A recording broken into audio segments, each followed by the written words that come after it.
point de vue historique, disons, on va commencer par le début, Jésus part et demande à Jean le baptême.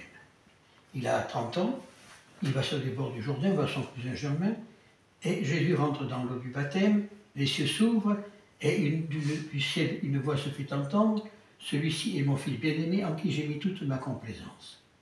Ça. Et puis, Jésus s'en va au désert. Il va à la rencontre de son Père, à la rencontre de Dieu. Là, il est tenté, et puis il va sur les bords du lac, il appelle Pierre, il appelle les disciples pour le suivre. Et de là, il est invité, sûrement dans de la famille de Marie ou de Joseph, pour un mariage. Là, il n'y a plus de vin. Et Marie dit, tu sais, ils n'ont plus de vin, qu'est-ce qu'on fait? Jésus renvoie plus ou moins sa mère en disant, mais écoute, on n'en est pas venu, puis ça ne te regarde pas, ils n'ont plus de vin, ils n'ont plus de vin. Mais la grande preuve d'amour de Jésus envers Marie, il fait changer l'eau en vin. Et c'est le premier miracle. De ce premier miracle, il en suivra d'autres, qui ont toujours le même sens, le sens de l'amour e di partage. Sto dicendo che Gesù ha fatto molti miracoli. Il primo è quello che ha cambiato il vino all'acqua, l'acqua in vino. E questa è la prova d'amore. Quando la sua madre gli ha detto, Gesù non c'è più vino, madre io non posso fare niente e il mio oro non è mica arrivato. E però Gesù, per l'amore per sua madre, ha fatto quel cambiamento, quel miracoli. C'est une grande preuve d'amour et ça démontre aussi que Marie est sur le cœur de son fils. È una prova molto potente che fa capire che Gesù che Maria è nel cuore di Gesù e che tutto quello che si chiama par Maria l'otteniamo. Tout ce que nous demandons par l'intercession de Marie, nous l'obtenons. Puis Jésus, ils finissent le repas, ils s'en vont et ils marchent sur les traces, il va sur le Galilée, la Judée, pour annoncer quoi? Le royaume de Dieu. Ce royaume de Dieu, c'est quoi?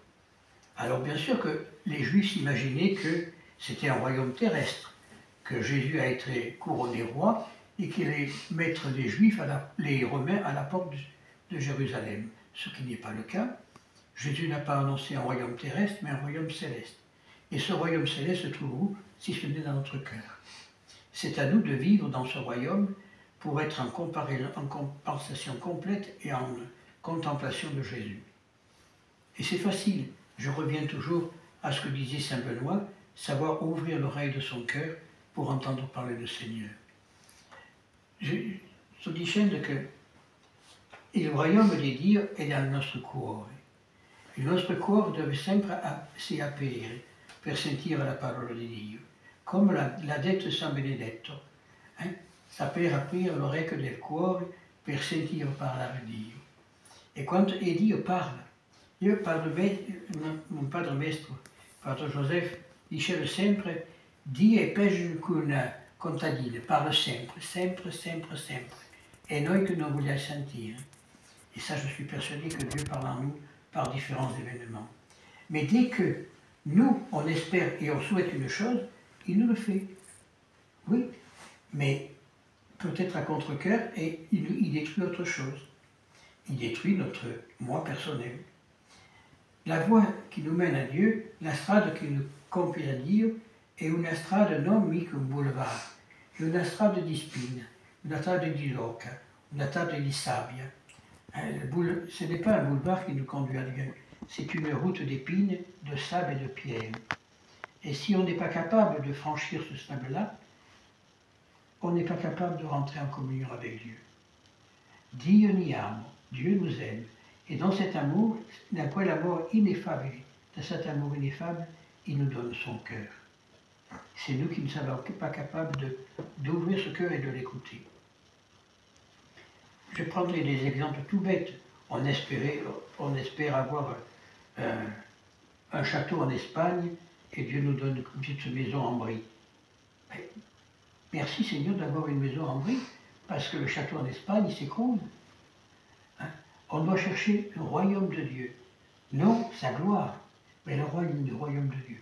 Dobbiamo cercare non la nostra gloria, non il nostro benessere, ma dobbiamo cercare la via che lo mena a Dio, a essere il royaume di Dio. Se non siamo capaci di fare questo, che cosa facciamo nella vita? Noi siamo qui per mangiare e bere, siamo qui per pregare et per faire connaître Dieu à les autres. Nous sommes ici non pour manger et pour boire, nous sommes ici pour faire connaître Dieu aux autres, à travers l'exemple de notre vie quotidienne, à travers notre abnégation, à travers notre vie, petite vie, peut-être, mais grande vie aux yeux de Dieu. Alors, demandons, en cette fête de la médaille miraculeuse, que l'on doit répandre dans le monde entier. Vous savez, l'histoire de cette maison. Donc, les demoiselles étaient de l'autre côté, et puis elles ont acheté la partie où il y a la chapelle là-bas. Mais les deux maisons-là n'étaient pas à vendre. Monseigneur Lefebvre vient, il bénit la chapelle, il dit c'est dommage que vous pas récupérer ces deux maisons, mais le monsieur l'avait déjà vendu à quelqu'un d'autre. Et Monseigneur Lefebvre dit jetez les médailles miraculeuses et laissez faire la Vierge. Elles ont jeté des sachets entiers de médailles miraculeuses. Et des fois dans le jardin, quand on creuse le jardin, on en trouve encore. Et puis, 2 jours après, le nouveau propriétaire est venu en disant « je vous le donne ». Et il a vendu ces 2 maisons pour moins cher que ce qu'il avait acheté. Et là, c'est une preuve de Marie.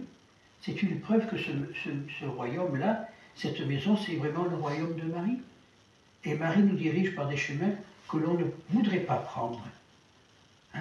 Et on fuit bien des fois « ah, moi je serais mieux ailleurs ». Alors je veux partir ailleurs. Non, Marie nous a mis ici parce qu'elle veut que nous travaillions ici pour une chose précise, le royaume de Dieu. Et ce n'est pas en changeant toutes les 3 jours de direction qu'on arrivera à faire quelque chose de contraire. L'oiseau sur la branche, ben, il n'a pas de nid parce qu'il va de branche en branche. Et il ne peut pas faire ce que veut Dieu. Tandis que Dieu, pour nous, il nous a donné ce qu'il nous a donné, bien ou mal, mais il l'a donné quand même, pour que nous puissions travailler au royaume de Dieu, pour que nous puissions faire connaître son royaume. Sto dicendo che l'uccellino parte di brancia in brancia, di albero in albero, però non c'è niente. Dio ha dato la favore di darmi una casa, una bella casa, che è la casa della Madonna. Quando Monsignor Lefebvre è venuto qui, 30 anni fa, era l'85, ha detto, prima c'era soltanto la cappella, qui non c'era, ma dovevo comprare quelle parti lì, c'era una cosa stupenda avere tutta quella pasta. Era impossibile che il proprietario non voleva vendere. Monsignor Lefebvre ha buttato fuori la medaglia miraculosa, la Madonna della Rue du Bac. 3 giorni dopo è arrivato il proprietario e ha detto, vi lascia la proprietà. E poi è proprio una prova che Maria è qui, è proprio che Maria è qua dentro e che non vuole che noi andiamo da altra parte. Elle ne veut pas qu'on aille ailleurs. Elle va nous former pour que nous soyons beaucoup plus forts, beaucoup plus grands. Maintenant, si on n'a pas confiance en elle, alors on n'a confiance en personne. Il faut savoir se laisser guider. Dire comme le petit enfant, regardant sa mère, on le dit dans les psaumes, comme l'esclave regarde sa maîtresse avec des yeux d'amour, eh bien nous devons regarder avec des yeux d'amour le tabernacle et Marie. Et nous recevons les grâces que nous avons besoin pour continuer. Si nous voulons avoir des vocations, si nous voulons grandir, se vogliamo delle vocazioni, se alziamo sul corpo di Dio, dobbiamo saper dire, Signore, sono qui. Seigneur, me voici. Sans chercher autre chose. Parce que plus on va chercher, plus on va se perdre. Moi, je repense à ce que me disait le Père Maître. Lorsqu'on croit qu'on est arrivé quelque part, c'est qu'on n'est pas encore parti. La vie, c'est une lutte permanente. La vita è una liquerelle permanente. Se noi siamo capaci di guardare così come una lotta che dobbiamo fare contro il diavolo e contro tutto il potere delle tenebre, abbiamo tutto perso. La vie, c'est une lutte permanente. Si on n'est pas capable de lutter contre les princesses, contre les puissances des ténèbres, alors on se laisse conduire vers les ténèbres. En disant, la route est belle, regardez, j'ai une belle maison, j'ai la neige, j'ai le soleil, j'ai tout ce que je veux. Et ça, c'est le diable qui nous fait mettre ça. tentation du Christ, qu'est-ce qu'il a dit le diable au désert?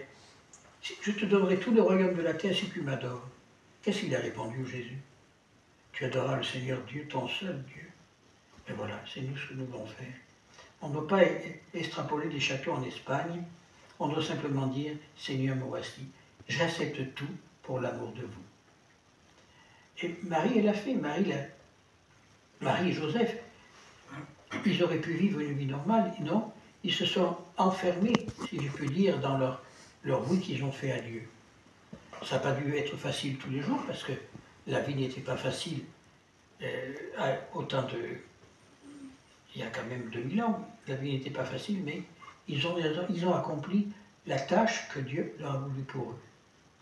Alors nous, eh bien, laissons-nous guider par l'Esprit pour que nous puissions accomplir la tâche que Dieu veut que nous fassions en nous et en nos frères les hommes, ainsi soit-il.